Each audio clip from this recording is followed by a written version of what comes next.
welcome back to my channel. My name is Bonakala. I am bred from Genesis 1 verse 3, where God says, let there be light. I am the light of the world and you are part of my beautiful channel. Welcome back to my channel, everybody.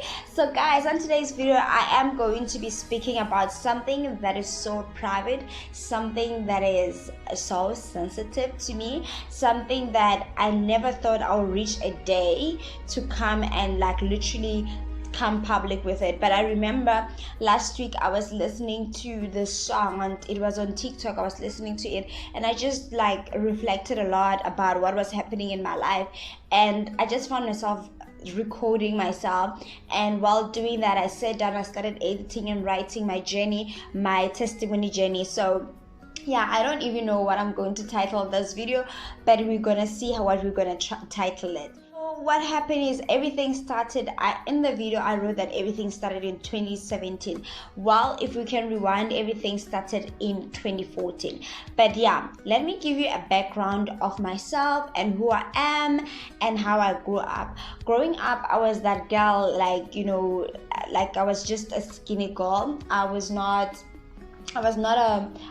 someone who would literally get sick now and then, but there came a point in my life where I think the time when I was in varsity, I was okay. I was not a sick person, but it came a point where in 2014, that's when I started to get sick. In 2014, that's when I had I had a headache that lasted for 2 weeks without stopping, and when I went, they diagnosed me with Cervicogenic headaches. I remember I said to myself, I'm not gonna have titles. Sickness is not my portion.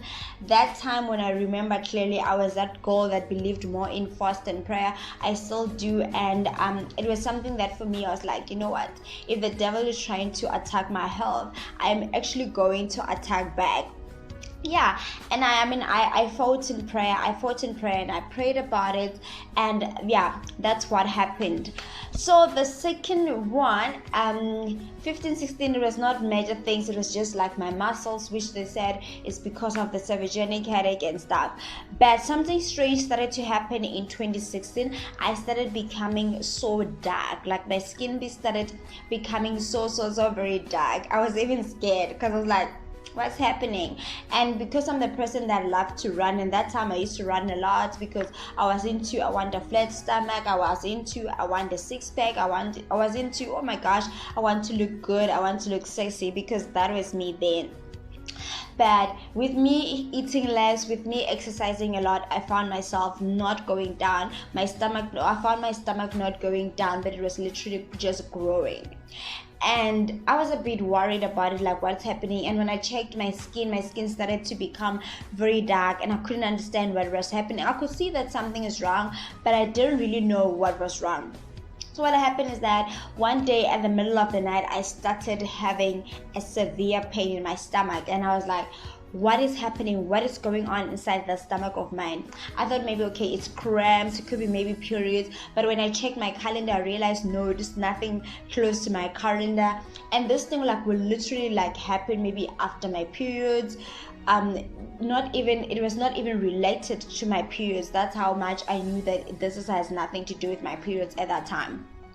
So I went to different doctors, guys, to check, and they couldn't tell what was wrong. I remember the last time when I went to my doctor, I stayed in the doctor's room for almost 2 hours, guys, because I was like, there is no way I'm going back home with the same medication. I'm going home because what was happening is that the medication that they were giving me, instead of the medication helping me, I was reacting to the medication. So the medication was actually making the pain to be more. They tried to give me things so that I can go. Maybe they thought maybe there's a poison inside my stomach. I need to drink some stuff to make myself be able to go to the toilet.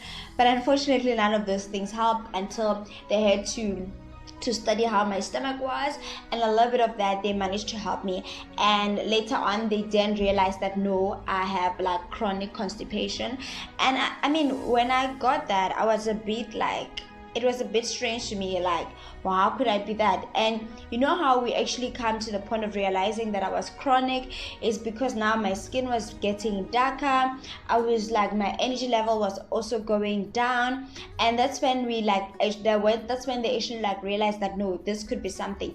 And when they ask me what happens when you drink milk, I'm like, milk is like drinking water. What happens when you know the food that you guys take that will make you have diarrhea? It was not making me, like, I was not reacting to anything. When they asked me to tick when last I went to the toilet, I was like, wow. So literally it was like a month without me going to the toilet, and that was so chronic. So they had to do like scans and all of that thing. But you know, through it all, I thank God for my recovery. I remember recovering that 3 weeks after I started reacting to the medication, and my skin had like these blisters, I started having pimples, and then they said that I had like skin problems. I'm like, I don't understand. So I had to change from whatever food I was eating to the other food. It's more like when I was chronic, they said you must eat this type of food. When my skin reacted, now I had to stop that kind of food. I had to eat something else. It was just a lot.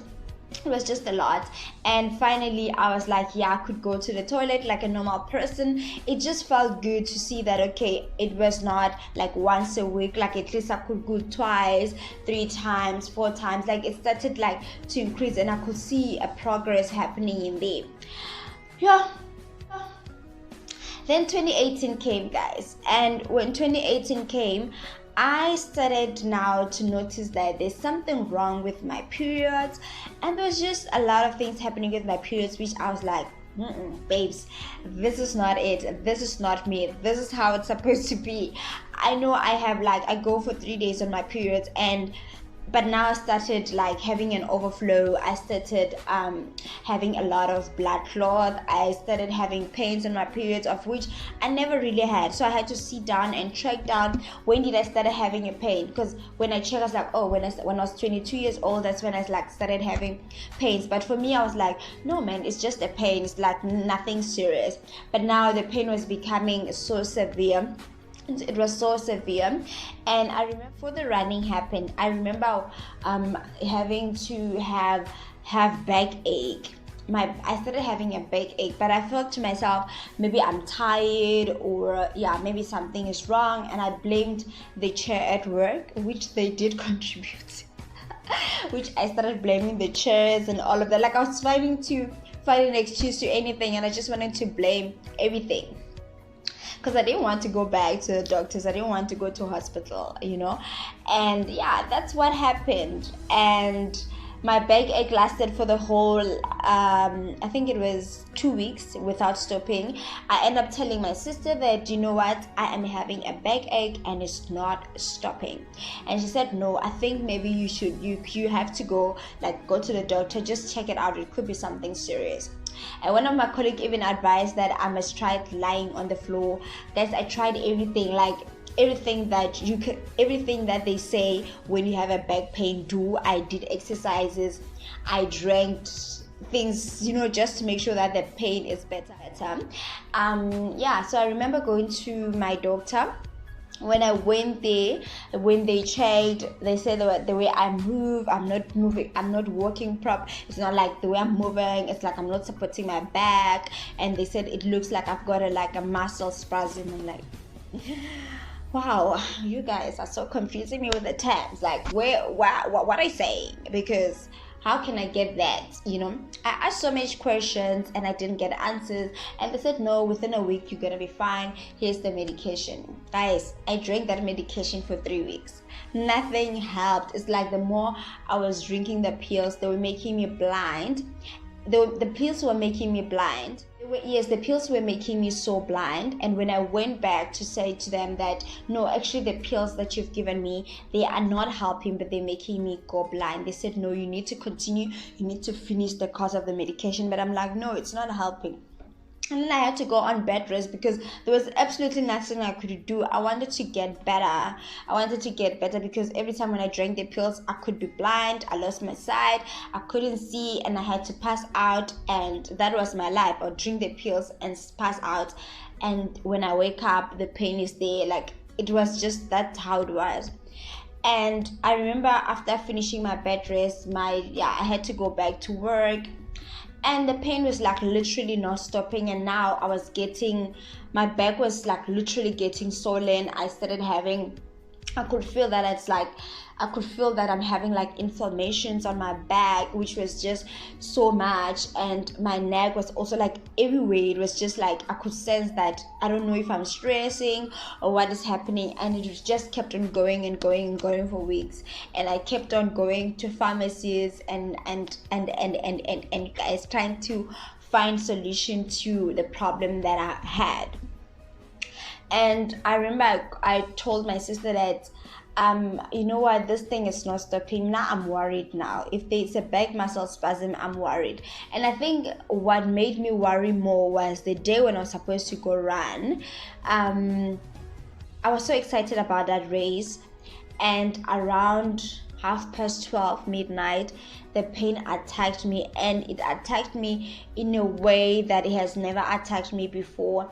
I felt like my back was being stabbed. I felt like my stomach has been stabbed. Like, I had pain everywhere. I remember sitting on the floor, lying, rolling on the floor, crying, and I was like, this is so much. So I had like a waist belt, and in the morning, guys, did I not force myself to go run while in pain? Because I thought to myself, if I go run with this pain, it will actually get better. So I went and I ran, guys. Like, I went and I ran. So I don't know if I caused it to be more by running, because the moment I finished, it was so painful. It was so painful that we decided, okay, fine, you know what, since here I'm not getting help, I might as well just go to a Arapio hospital and go check everything out. So yeah, I had to fly to Johannesburg and go for checkup. When I got there, they did a lot of tests, you guys, and yeah, they asked me those questions that you go through. Have you been sexual? When last did you have sex? When last did you have your periods? What kind of, do you exercise? What type of food? All these questions, guys, like every personal question you can think of. So they asked me all of those questions. They started doing tests, and while I was waiting for my result, I remember I went for scans. As well. And yeah, when I came back with the scans, with the results, with the tests that I have done, and that's when they realized. And then I remember she said you had blood. She said you had blood infection. My sister and I said, oh, you mean bladder infection? She's like, no, blood infection. And we were just traumatized in the room, and we just didn't know what to say. And I like to tell the truth, guys, it was my first time hearing about the blood infection. I didn't know what that was. I didn't know. And I know one thing I'm grateful for is the fact that she didn't use the word sepsis. She used blood infection, of which I feel like, oh yeah, that was much better. That was much better. And yeah, like, to tell the truth, guys, when she was saying what happened after, I have no idea. I zoomed out. I was in tears. I was shocked. I was angry at God. It was just a lot. Like, I was just not understanding. But one thing that she said, you do not have to worry. Everything will be okay. Yo, guys, dealing with sepsis or blood infection was actually a challenge. I hated the medication. I just hated the whole procedure of just going through it. I hated the pain that came with it, having your blood not flowing the way it's supposed to flow, having like a lot of inflammation in your body. It was just a lot. It was just too much, guys. I don't wanna cry. Yeah, but it was just a lot. It was just a lot, guys. Like, I remember there was this pill that I had to take every morning. I had to put it just here until it dissolves. It was just worse with no water. It was just a lot, guys. It was just a lot. I remember they even suggested that I go for counseling. And I was just so angry, and I knew that counseling wasn't gonna help because I was angry at God, and I was saying, God, how could you allow such things to happen to me? Like a whole of me. How could you allow that to happen to me, God? I was super, super, super angry. I was not understanding why these things are happening to me and all of that, but certain things that happen in our lives, they had to happen to us for a reason, you understand? And like, guys, I think my whole process of taking medication for months and not getting better, being in pain, I don't remember like the day when I prayed, I said, God healed me. When I was in pain, I was like, God, why? I was super angry. I was so angry with God, and I was not understanding. I felt God was punishing me, and I didn't know what He was punishing me from. And I just felt like it was just a lot. I just felt like it was just a lot. How could such things happen to someone who exercises, someone who's not sexually active, someone who's just like not doing the things which other people are doing? Why is this thing happening to me? I remember I even said, God, maybe I should just be active. Maybe if I remember saying, if maybe I was very active and sexually active, maybe this kind of things was not gonna happen to me. But it was what it was, guys. It was. I remember I had to go for my second scan, and your girl over here decided not to go. Just falling apart.